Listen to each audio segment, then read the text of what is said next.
all for play for still? I think so. Do you want to bet against us?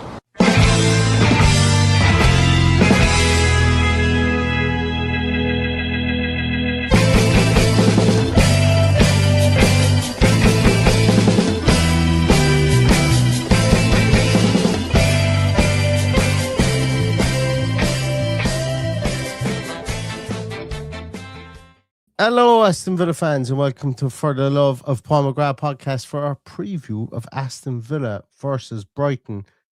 I will preface this and say I have the United game on here and I have the Chelsea game on here. So if you see me moving around like this, I'm not watching a tennis match or anything. I'm just keeping an eye on scores as they are happening and games that do affect us, I suppose, are for teams that are in and around us. But Paddy, how are you doing? And how are you feeling about this game tomorrow? I tell you what I'm not doing. I'm not watching what everybody else is doing around us. And I'm trying to focus on what we can do ourselves to get the 3 points on the board and get back on track. Because that's the most important thing this week.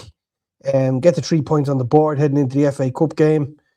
Keep ourselves at arm's length of 6th place, whatever that looks like towards the end. And just keep pushing on. That's all you can do.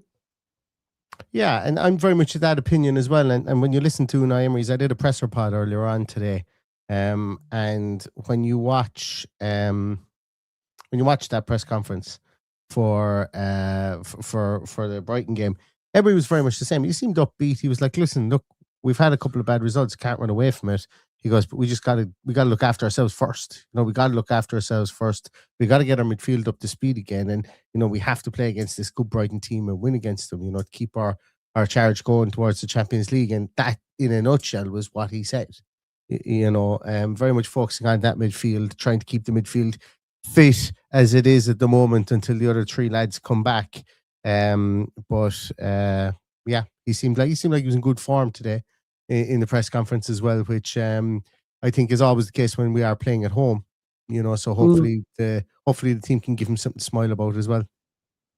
I did get into the car and have your podcast on, but somebody rang me and then it reset, so I didn't go back and listen to the whole thing again. But I will tomorrow. So I didn't get to hear his full podcast. But look, I think a lot of people are picking apart what he says about us not being top 5 contenders and all that. I think he's been totally genuine, and I think this is just his way of getting across to the rest of the world that we're being dumped upon by the draconian rules that we have to follow, while everybody else can basically do what they like, unless your name is Everton, Nottingham Forest, Leicester. You can do what you like. So basically, it's all of the ones outside of the greedy six that have got discipline for what they've done. So look, it's a tough situation that we're in, but these are like the disappointing thing here is we've picked up these injuries. We couldn't replace them. We do have players coming back. We will have players coming back in a couple of weeks. It's going to be tough until we get those players back. But for now, just do our own job. Get the 3 points tomorrow against a team that's performing abysmally since we beat them 4-3 in the first week in December. The only thing they've done since then is knock Man United out of the cup and beat Burnley. They haven't had any other win since the last day of November. So that they're looking to end what has been an abysmal run. They're giving the manager awful abuse. They're giving the players awful abuse. There's a lot of scapegoats in there, and it'd be just their luck that they bounce back against us. Look, they lost that what they call a derby at the weekend against Palace. I actually fell asleep watching it. It was that bad. Just my opinion, or maybe the fact that I'd been out the night before and I needed a bit more sleep. But I thought it was a poor game. I thought it was a hard watch. But look, they'll put it up to us. I know they will. They won't be the kind of. He's not the kind of manager that sets teams out to park the bus, even if they go behind. And the 4-3 told us a lot about the mindset of him as well. So I expect a good, free-flowing game of football without buses parked, and hopefully we can both.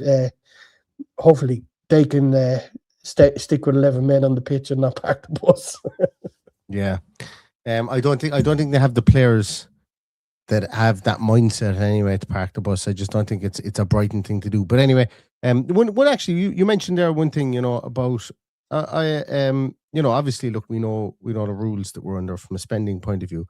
I think in this press conference, actually, if you go back and when you go back and watch it, let me know what you think. But I actually think that Unai Emery came across as actually kind of being, from the point, like he names out the 3 players that we have, and he talks about that we're missing 3 players. But I think deep down, really deep down, I think he's kind of thinking, okay, right, if we can get 2 of those guys back first week in March, we have a right midfield that he can take and he can absolutely run with. And it's, to be honest with you, it's likely to be that midfield is going to be our midfield again next year because, if Barkley sticks around, I don't know if he does or if he doesn't, but if we are to sign Douglas Luiz, and I think he's a bit happy about that. And I think, to be honest with you, I think the makeup of his team, I think he's actually really happy with it at the moment. There's players obviously that we need to get rid, that we will get rid of, and we will trade players. Don't get me wrong, but I think he's happy with the balance of the team currently at the moment, and I think that kind of came across slightly in his first answer in his press conference. But as you mentioned there about Brighton, he goes through, when you listen back to it, he goes through at least 4 of the 9.5 minutes he spends talking about how good Brighton are, how good their players are, how good their manager is, being in the Premier League at 32, and he really bigs up Brighton. He's obviously conscious of the fact that people will take them lying down. He mentions the fact that they were 1-0 up against Fulham, lost 2-1 in the last minute, or late on in the game, that they nearly took Man City, I think, for a draw, or did they draw with Man City? I can't remember what he said, but yeah, he goes down, he goes through that. They did draw 1-1 with Man City, yep. Yeah, and he plays he plays mind games from that point of view as well, So I thought it was actually it was a good press conference for sure. But when we talk about the team tomorrow, Paddy, how do you think we're going to line out? Do you think there's going to be any changes? Do you think we see Tammy up top? Do you think we see Ollie Watkins up top? Do you think we see, like, there is a rumor going around as well, and I saw that. Where is Wilson Tran says rumors going around that Matty Cash is injured. I don't have any news on that, but from what he didn't mention it in the press conference today. But he did leave out Lamar Bogart as an option to play midfield when he was listing them, and I did make reference to that. What's your thoughts on that, Paddy? Have you heard anything on the Matty Cash piece? I haven't heard anything on it. If he is out, I'm concerned. Me too. I think at the moment we have the best Matty Cash than we've ever had in the Premier League. He's been absolutely phenomenal for us this season. He's playing in a position where we can't afford to lose players. I don't believe Bogart is a natural right back. I don't believe Lindelof is a natural right back. But we've got players that can do the job there.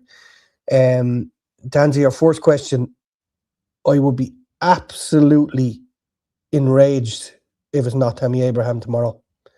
I'm quite likely to just turn off the telly, because what the variation or the version of Ollie Watkins that I saw at the weekend is not going to do anything for us tomorrow night, despite the fact that they keep throwing the fact against us that he has scored the most goals against Brighton of any other striker or whatever it is.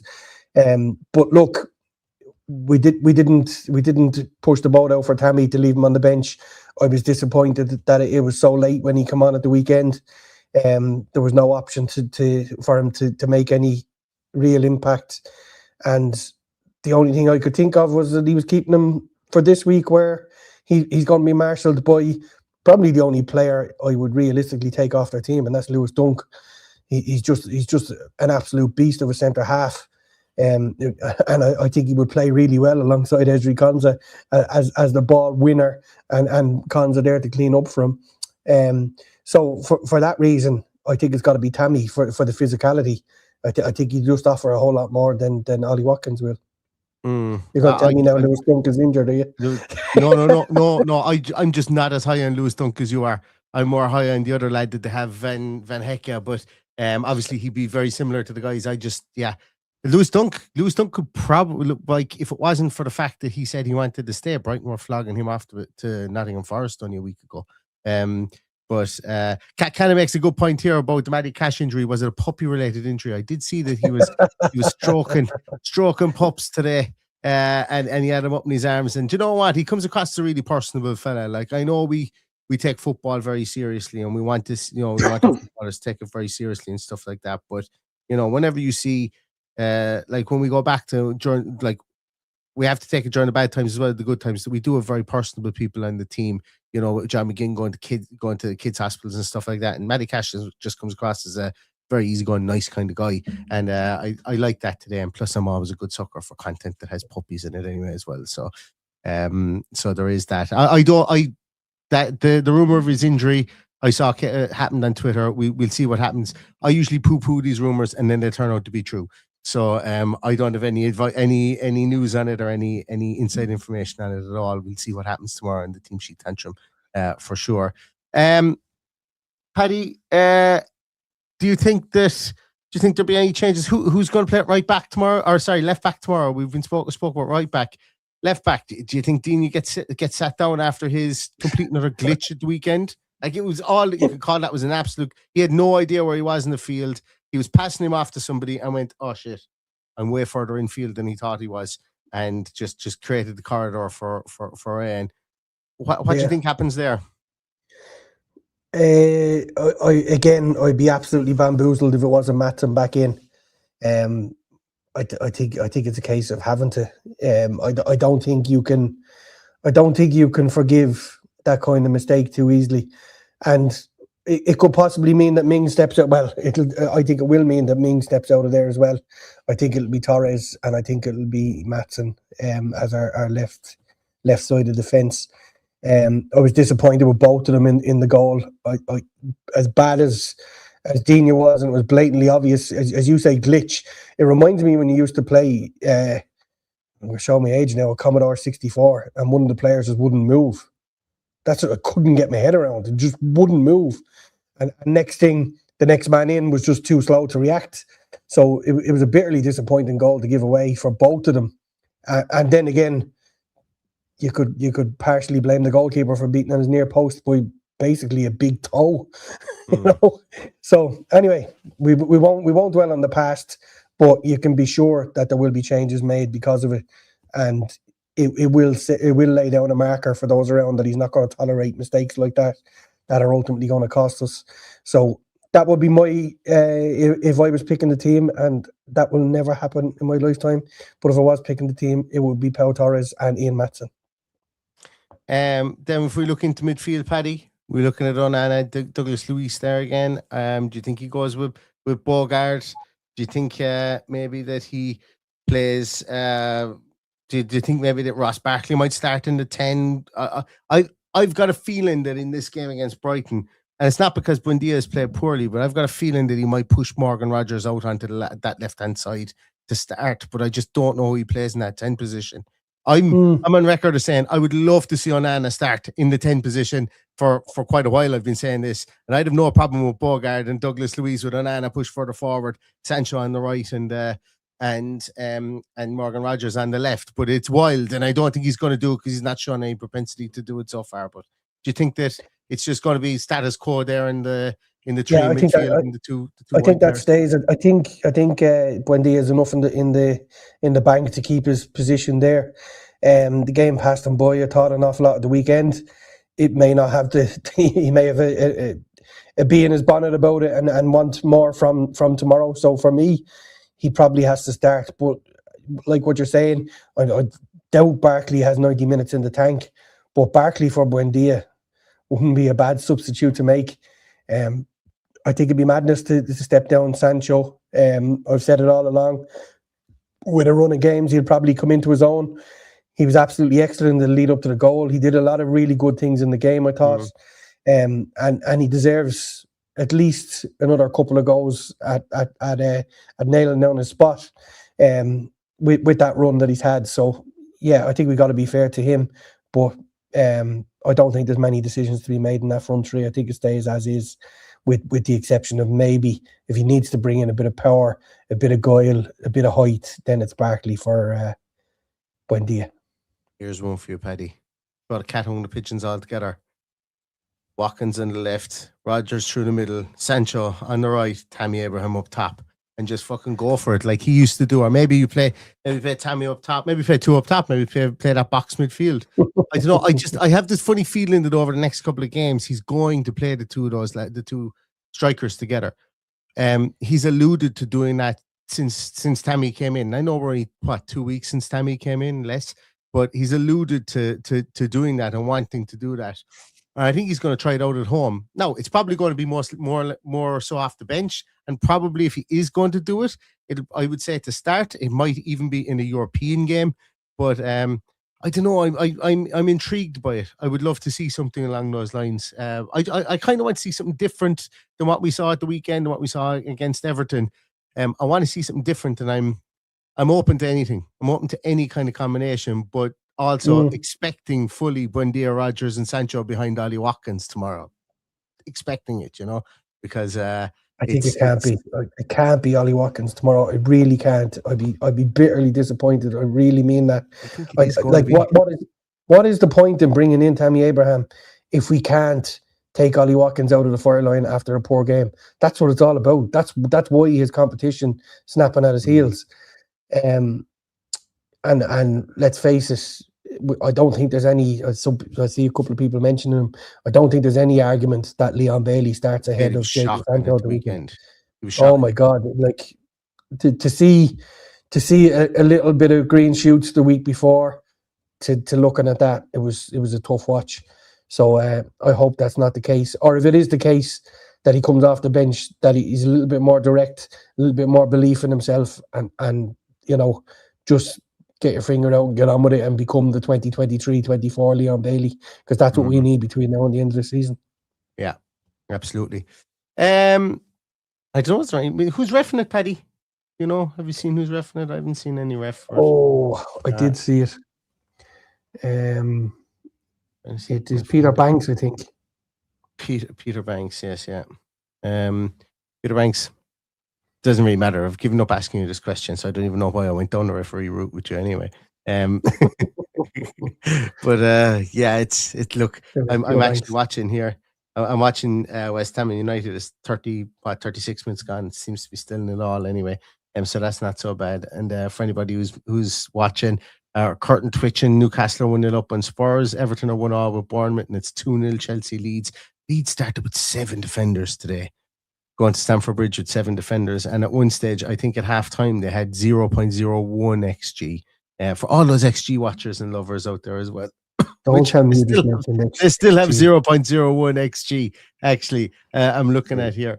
Yeah, so they're getting resoundingly beaten there, our Leeds, unfortunately. I thought they might do us a solid, but Cole Palmer's just after scoring a penalty there, so they're 2-0 down. I'd imagine that's all she wrote there in that one. But yeah, listen, look, I don't know. There isn't a whole pile more to talk about with regards to this one. As I say, we're coming off the back of a bad draw, if there is such a thing. Well, there is such a thing, but it was a bad draw, I think. The manner of how it happened. We're coming off the back then of a loss to Brentford. We need to get back up on the horse again, and to do it against Brighton would be very good. And hopefully we will do that tomorrow. And I'll be joining you again for a team sheet tantrum to talk about whether Tammy Abraham is starting, or whether Ollie Watkins is starting, or whether he does something completely bonkers. Tomorrow at, what time is kickoff? Is it 7:45 kickoff? I looked this up 5 times today. 7:30. 7:30 kickoff. So that means 6:15. 6:15. Excellent. So I'll be able to put, so I won't miss out on bedtime.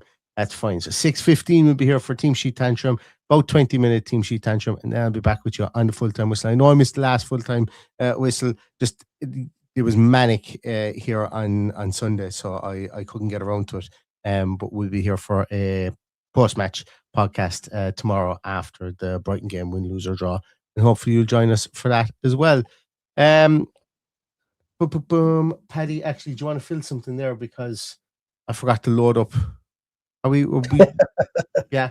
Yeah, do it. Get it out might there. as well just get it out there, yeah.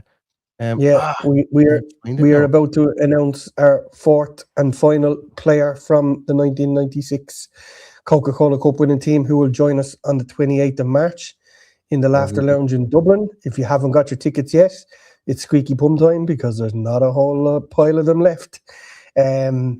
It's going to be a great day out. Obviously, myself and Neil will be there. Sam Leonard from True Adventures fame will be there. The 4 players, you're about to find out the 4th one. The other 3 were Alan Wright, Tommy Johnson, Mark Draper, and the other one coming soon.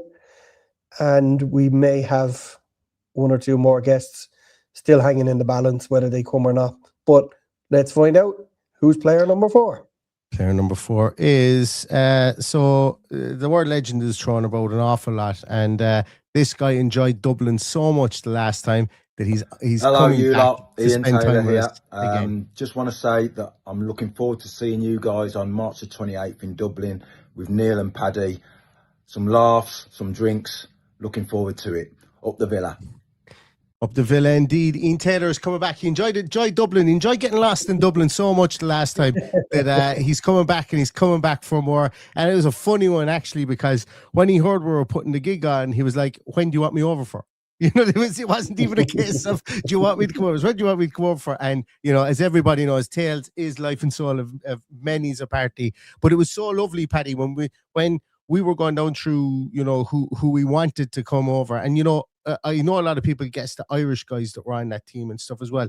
Bloody impossible. Their diaries, like, I don't know what the hell was there, but there's a very famous photograph of when everybody's sitting down in front of those big styrofoam boards that used to say like Coca-Cola Cup winners or whatever. And the 4 lads are all sitting together. Alan Wright, Tommy Johnson, Mark Draper, and Ian Taylor. They're all together, all their arms around each other, and all like a band of brothers. And they were the 4 guys that we said we wanted to get over for this and to chat to them because, as I said, they're part of folklore in Aston Villa now. You know, 1996 team is the last time we won a trophy, and hopefully this is the year that we change all that for sure. Yeah. Hopefully it is, and hopefully everyone will be able to join us on the 28th of March to celebrate this 30th anniversary. It's also the 30th anniversary of my 20th birthday, so there'll be plenty of points flying around while we celebrate my 50th birthday as well. So I hope everyone can make it. It's going to be good fun. There is an after party. Definitely 3 of the players will make all the most of the after party. 1 might have to nip away, but they will be around for autographs and photographs, and bring what you need to be signed to the after party, and they'll do everything they can to facilitate you. But really, really looking forward to the fun and frolics on the 28th of March. Yeah, and we're actually on the day. If you are coming on the day, we're going to have. We're going to be trying to raise some money as well for a charity as well on the day too. So there'll be various types of raffles and things like that too. So keep an eye out. And I finally have an excuse to use my Aston Villa wrestling belt. So I might just be wearing it around all day as well. So if you want to see how heavy the bloody thing is, you can come. You can throw it on. But yeah, I thought I'd never have a use for it. But it seems like me being one of only 10 people I think in the world that bought one. It's going to come in. It's going to be. I'll pass it down to my young fella at some stage when I pass away, and it'll be a little family heirloom or something. I don't know, but that'll be coming too. But yeah, so 28th of March, still a few tickets left. I know a couple of people have gotten on to ask if it does sell out. What's the story with tickets and things like that? We don't know at the moment. There is only a handful of tickets left. Don't let it sell out. Don't miss out. It's last chance saloon. Yeah. Last time we were there, they opened up more tables, but it doesn't look like we've got no inclination from that they're going to do that this time. So listen, I suppose. Well, I think we facilitated all the tables in the amount of tickets we put on sale. So, yeah. We're under too much pressure. The last time we just had a great bunch of lads who were well able to look after themselves. We now have to look after 4 players, a couple of special guests. So let's not worry about the tickets, because we won't be in a position to open up anymore or look after any additional one. Once they're gone, they're gone. Absolutely. Right.